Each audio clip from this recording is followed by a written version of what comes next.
Sebelumnya, Assalamualaikum warahmatullahi wabarakatuh. Kami dari kelompok 4 yang beranggotakan 3 orang, yaitu Sulistianggirta Devi, NIM 203 200 246. Yang kedua, Widya Ningrum 203 200 255. Yang ketiga yaitu anggota kami Yurike Ika Apriani 203 200 263. Di sini kami akan mempresentasikan konsep Islam normatif.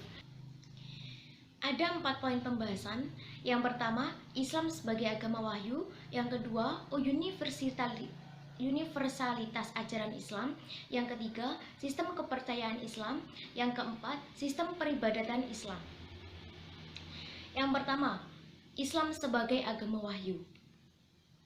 Pengertian Islam. Kata Islam merupakan turunan dari kata assalamu atau assalamatun, yang berarti bersih dan selamat dari kecacatan lahir dan batin.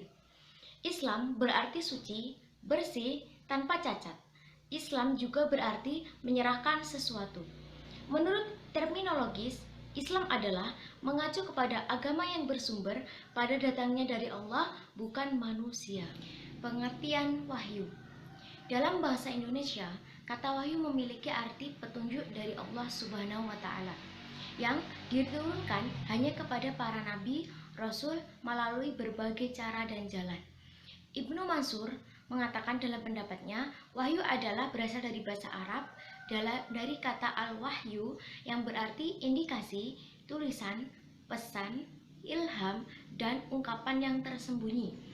Ibrahim juga mengatakan wahidi menghubungkan dengan ilahi kepadanya atau lahu untuknya, maka artinya berkisar pada, menunjukkan, mengisyaratkan, berbicara dengan perkataan yang tidak diketahui oleh orang lain. Islam sebagai agama wahyu berarti Islam benar-benar diturunkan oleh Allah Subhanahu wa Ta'ala untuk para umatnya agar digunakan untuk pedoman dalam kehidupan. Kehadiran Islam sebagai agama wahyu yang terakhir dimaksudkan untuk meluruskan penyimpangan dari agama-agama sebelumnya. Agama sebelumnya, Islam juga sekaligus membenarkan prinsip-prinsip agama lain seperti mengisahkan Allah di bidang akidah, sholat, puasa, dan lainnya dengan ibadah. Hanya berbeda cara pelaksanaannya. Islam adalah agama rahmatan lil alamin, agama kasih sayang yang amat sempurna. Ia cocok untuk segala tempat dan etnis. Al-solihul zaman wa makin. Islam adalah agama wahyu taraf terakhir dari proses evolusi agama sejak dari Nabi Adam alaihissalam. Dilihat dari segi misi ajarannya, Islam adalah agama sepanjang sejarah manusia sejak Nabi Adam alaihissalam hingga Nabi Muhammad SAW atau masa sekarang. Dengan demikian, bagaimanapun bentuk masalah baru yang muncul, sudah ada solusinya dalam Islam. Atas dasar itulah umat Islam tidak akan mau mengubah agamanya. Karena sebagai umat peringkat dewasa, ia memahami seutuhnya bahwa Islam inilah agama untuk kebahagiaan seluruh makhluk alam semesta hingga akhir nanti. Saya Yurika Ika Apriani akan melanjutkan materi yang sebelumnya telah disampaikan oleh rekan saya. Materi selanjutnya yang akan kita bahas yaitu mengenai universalitas ajaran Islam. Di dalam agama Islam tidak membedakan warna kulit, bahasa, bangsa, pangkat, atau derajat. Inti ajaran Islam bukanlah terletak pada kesukuan atau leluhur, melainkan keesaan Allah Subhanahu wa Ta'ala atau ajaran tauhid, yang merupakan suatu implikasi yang sangat penting dari ajaran tauhid tersebut adalah kesatuan umat manusia. Keuniversalan Islam dapat dilihat dari beberapa ciri. Yang pertama yaitu agama Allah. Agama Islam bersumber dari Allah Subhanahu wa Ta'ala berupa wahyu langsung berupa Al-Quran. Yang kedua, mencakup seluruh aspek kehidupan baik individu, bermasyarakat, bernegara, dan lain sebagainya. Yang ketiga, berlaku untuk semua umat sampai akhir zaman. Yang keempat yaitu sesuai dengan fitrah manusia. Yang kelima, menempatkan akal pada tempat sebaik-baiknya. Yang keenam, menjaga rahmat bagi semesta alam. Yang ketujuh yaitu berorientasi ke depan tanpa melupakan masa kini. Yang kedelapan yaitu menjanjikan al-jaza. Salah satu pendapat tentang keuniversalan Islam disampaikan oleh Jesuyuti Pulungan, menjelaskan bahwa universalisme Islam adalah argumen-argumen dan dasar-dasar tentang ide universalisme baik secara historis, sosiologis, maupun secara teologis, dan substansi ajarannya diantaranya yang pertama yaitu pengertian perkataan Islam itu sendiri, yaitu sikap pasrah kepada Tuhan yang merupakan tuntutan alami manusia. Yang kedua yaitu menerapkan kenyataan bahwa Islam adalah agama yang paling banyak mempengaruhi hati dan pikiran berbagai ras, bangsa, dan suku dengan kawasan yang cukup luas, hampir meliputi semua ciri klimatologis dan geografis, dan di dalamnya terdapat kemajemukan rasial dan juga budaya.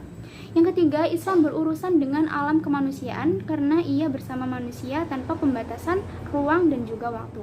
Yang keempat, karakteristik dan kualitas dasar-dasar ajaran Islam itu sendiri. Gerakan pembaruan mempunyai 4 gagasan dasar. Yang pertama, prinsip pemahaman bahwa yang substansi adalah lebih penting dibandingkan dengan yang bersifat buruk, dengan ilustrasi majikan yang secara lahiriah tampak sebagai muslim yang taat tetapi tidak berlaku adil terhadap pekerjaannya, maka hal itu adalah lebih buruk dibandingkan dengan muslim yang secara lahiriah tidak soleh tetapi majikan itu membayar karyawannya dengan layak.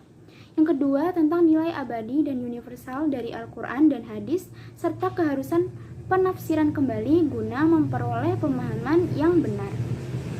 Yang ketiga yaitu penerimaan pada pluralisme, keyakinan mazhab agama dengan alasan bahwa tidak ada manusia yang mampu memahami kehendak dan juga perintah Tuhan secara lebih baik dari manusia lainnya.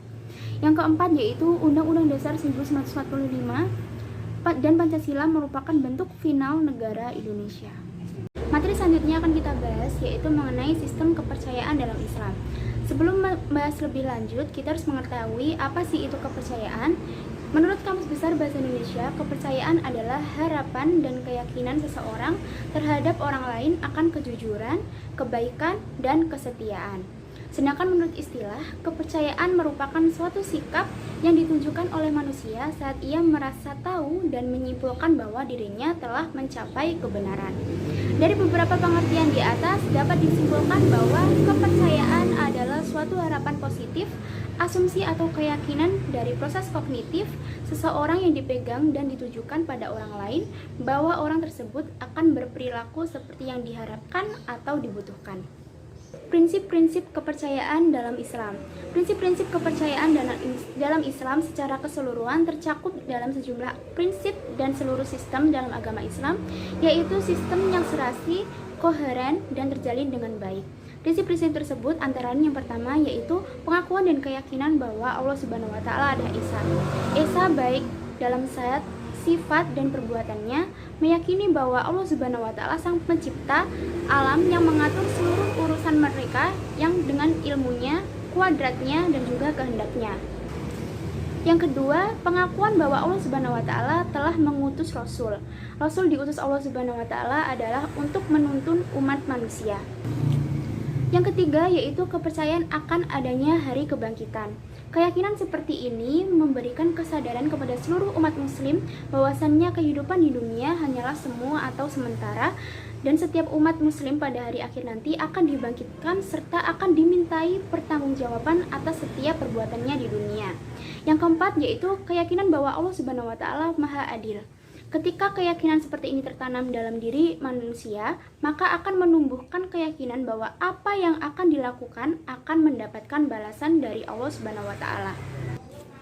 Yang kelima atau yang terakhir yaitu meyakini dan mempercayai bahwa Allah Subhanahu wa Ta'ala selalu melihat makhluknya dalam kondisi apapun, selalu mengetahui gerak-geriknya hingga apapun yang realitas di hati dan juga pikiran manusia itu sendiri. Poin yang keempat, sistem peribadatan dalam Islam. Pengertian ibadah. Ibadah berasal dari kata abada, ibadatan, ubudiyah, yang memiliki arti mengesahkannya, menghormatinya, tunduk dan patuh serta taat pada Allah Subhanahu wa Ta'ala. Secara harfiah, ibadah dapat diartikan sebagai rasa tunduk atau taat, melaksanakan pengabdian atau termasuk merendahkan diri, khudu, menghinakan diri dan istighanah kepada Allah Subhanahu wa Ta'ala. Makna ibadah dalam arti luas dipahami bertakarub atau mendekatkan diri kepada Allah Subhanahu wa taala dan menaati segala perintahnya, mengamalkan segala yang diizinkan Allah Subhanahu wa taala. Kedudukan ibadah dalam Islam. Kedudukan ibadah adalah sumuliyah ibadah yang berarti menyeluruh, meliputi semua zaman, kehidupan, dan keberadaan manusia. Macam-macam ibadah dalam Islam dibagi menjadi dua. Yang pertama, ibadah mahdoh, yaitu hubungan langsung antara hamba dengan Tuhannya, yang cara-caranya dan upacaranya telah diatur secara terperinci dalam Al-Quran dan Sunnah Rasul, yang termasuk ibadah mahdoh antara lain toharoh, sholat, zakat, puasa, dan lain-lain yang secara langsung berhubungan dengan kelimanya. Yang kedua yaitu ibadah ghairu mahdoh, artinya segala amar perbuatan yang titik tolaknya ikhlas dengan tujuan mencari ridha Allah dengan garis amalnya yaitu amal soleh. Syarat amal dikategorikan ibadah yaitu melakukan pekerjaan yang diperbolehkan menurut pandangan Islam disertai dengan niat yang baik, yaitu menjaga kehormatan diri, memenuhi kebutuhan, dan sebagainya. Melaksanakan pekerjaan dengan tekun dan ihsan, berkomitmen dengan ketentuan Allah terhadap pekerjaan yang dikerjakan, tidak berbuat zolim, manipulatif, dan tidak merebut hak orang lain. Yang terakhir, tidak melalaikan pekerjaan duniawi dari kewajiban-kewajiban agama sebagai ketetapan Allah Subhanahu wa taala. Sekian presentasi dari kelompok 4. Jika ada kurang lebihnya mohon maaf. Wassalamualaikum warahmatullahi wabarakatuh.